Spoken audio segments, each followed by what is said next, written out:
High school students from different high schools in the country will be attached with Swazi TV on a 5-day job shadow program where they will learn about Swazi TV's day-to-day activities in detail. We have a report. The 6 pupils from different high schools in the country who are mostly doing Form 4 will be attached with Swazi TV for a period of 5 days, which is a mentorship program under junior achievement. They were welcomed by Swazi TV CEO Bongani Dlamini with his management team from different departments within Swazi TV. The CEO assured the scholars that they will learn more on the day-to-day functioning of Swazi TV, which he says he hopes will boost their knowledge. He also explained to them the core mandate of the institution. Usakata-ke kunetingoni letingatsi traditionally tintsatfu. Kuba ne-entertainment, kuba ne-information, kuba ne-education. But namuhla-ke sekwengedeke kunye i-innovation. Lokusho ukuthi ngetulu kwako konke lokhu lasifundzisa that is education. Siphindze futhi sibe netindzaba which is information.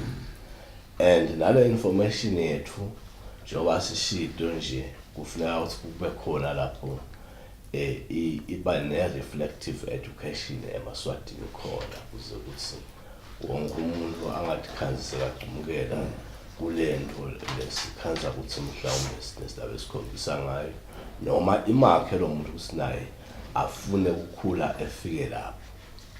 Kulolu hlangothi-ke lwaka-entertainment ngulokwekuthi ngesiswati singathi ngumshiko lo ngoba konke lokhu ngama-hardcore elements le-information kanye nale-education. So bese sebake nemshiko lesenta ngawo silephalishi lehle la emphinjeni ngule-entertainment. So namuhla sekunale belief yokuthi every program should be entertainment.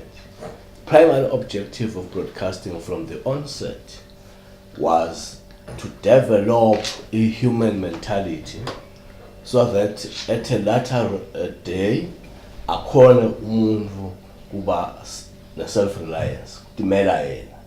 Dlamini says during their attachment they will learn that Swazi TV's mandate is broadcasting and bringing the best of programs and news to viewers as they happen.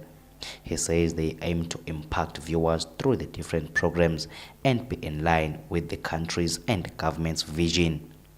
The pupils are expected to be with Swazi TV till Friday, where they will then be awarded with certificates for a successful completion of their course. I am Kian MCB for Swaziland Television News, Hospital Hill, Mbabane.